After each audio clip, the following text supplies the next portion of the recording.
Right then, so you love firearms, you're a dab hand on the range, and you've got this brilliant idea. I'll open my own shooting range. It seems like a natural fit, doesn't it? Well, I'm here to tell you that this exact passion, if that's all you're running on, could be the very thing that leads you straight into a financial minefield. Let's get into it. Now, this isn't me just having a whinge. This is a direct, rather urgent warning from people who've been there and seen it all go pear-shaped. It is, without a doubt, the most important bit of advice you'll get before you spend a single quid. And this is why. £90,000. That's not just a number you see. That's the price of one single catastrophic mistake that we'll dig into later. A mistake that can turn a lifelong dream into a very real nightmare. It's the cost of getting it wrong. Today, we're going to figure out how to get it right. So here's our roadmap. We'll start by dissecting that very expensive mistake.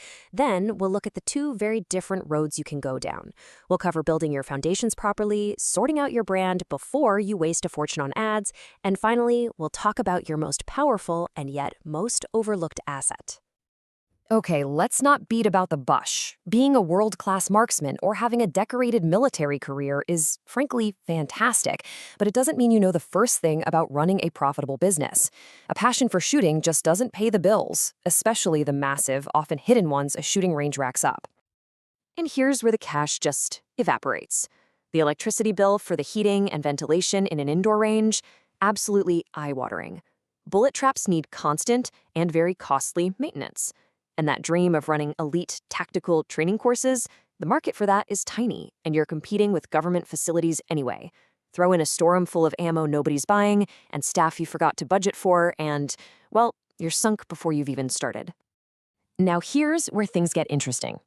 Before you so much as look at a property listing or a firearms catalog, you have to make one single choice.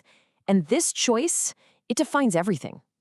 The question is, who exactly are you building this for? You've got two paths. Plan A is for the pros, the serious sports shooters, the police, the military. Plan B is for everyone else, the tourists, the stag doos, the curious locals. And just look at how everything changes based on that one decision. Your customers, your location, the whole feel of the place. Let me be clear, you cannot be both. You have to choose. If you're going for Plan A, your crowd couldn't care less about fancy coffee or leather armchairs. They need space to move and shoot. They want reactive, dynamic targets. It's all about practical, real-world training. And that's precisely why an outdoor range is often the smarter and much cheaper way to go. You slash those enormous energy bills and get the flexibility they need. But with Plan B, the rule book is completely different. Here, location is everything. Tourists are not trekking out to the middle of nowhere. It needs to be central, easy to find, with good transport links. The focus isn't on skill, it's on the experience, the thrill. And for goodness sake, have backup firearms. Nothing ruins a birthday treat faster than saying, "Sorry, that one's broken." Right then, let's aim for the real target, what actually works on the ground.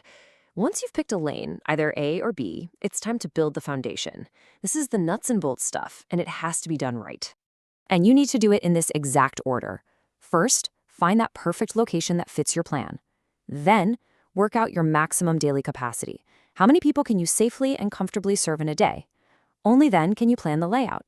And finally, you calculate every single cost, down to the last tea bag in the break room. No guesswork. Look, this tip alone will save you an absolute fortune. Do not try to stock every caliber known to man. That's not inventory. That's just cash sitting on a shelf gathering dust. Start smart. Focus on these 5. They cover your beginners, the most popular handguns and rifles, and shotguns.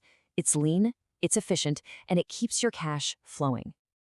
So you've got your plan, your location, your stock. Time to fire up the ad campaigns, right? No. Stop. Absolutely not. Spending money on advertising before you've built a proper brand is like taking a shovel and just chucking wads of cash straight into a bonfire. Your brand is your first impression. You need a professional logo and a consistent look. Your website isn't just a brochure, it's your digital storefront. It has to work perfectly. Get yourself on the relevant social media and, crucially, register on Google Business, TripAdvisor, all of them. Google Business is free and it literally puts you on the map. Don't let the marketing jargon put you off. This hub-spoke model is actually dead simple. Think of it like this. You rate one brilliant, massive article called, say, The Ultimate Beginner's Guide to Shooting. That's your hub. Then you write smaller articles like Choosing Your First Pistol or Range Safety 101, and they all link back to that big guide. It's a fantastic way to tell search engines that you're the expert. And that brings us full circle, back to that 90,000-pound figure. Remember I called it a catastrophic mistake? Well, this is the other side of the coin. The mistake isn't spending the money, it's spending it badly. This is real-world data. A well-planned 90,000-pound ad spend generated over 800,000 pounds in revenue. That is what happens when you build the brand first, then advertise intelligently. That's the potential we're talking about. But please, don't just dive in and spend a fortune. Be sensible. Start with about 1,500 to 2,000 pounds a month. Use that to test, to see what works, to prove you're actually getting a return on your investment.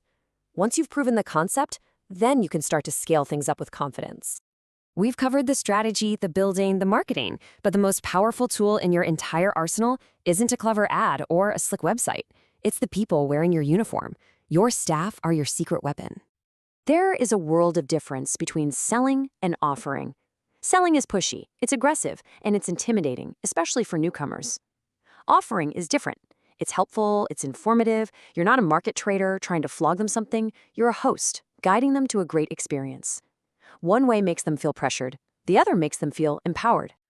I absolutely love this quote. It perfectly sums up the mindset you need for a successful tourist-focused range. You are not running a military boot camp. You're running an adult fun fair where the rides just happen to go bang. That's the job. Pure, safe, unforgettable fun. Think of your range officers as performers. Job number 1 is safety, always. But job number 2 is to entertain. Ditch the boring technical jargon. Tell them a cool story about the gun they're holding. A warm welcome, a quick joke, and a simple, "So, what did you think?" at the end. That transforms a good time into a 5-star review, and more often than not, a sale on another magazine of ammo or a t-shirt. And so it all comes down to this one question. Is this just a passion project for you, a hobby that you love? Because that's perfectly fine. But if you want a profitable business, one that's going to last and grow, you need more than passion. You need a proper plan. The choice, as they say, is yours. Keep your sights sharp, and see you in the next one.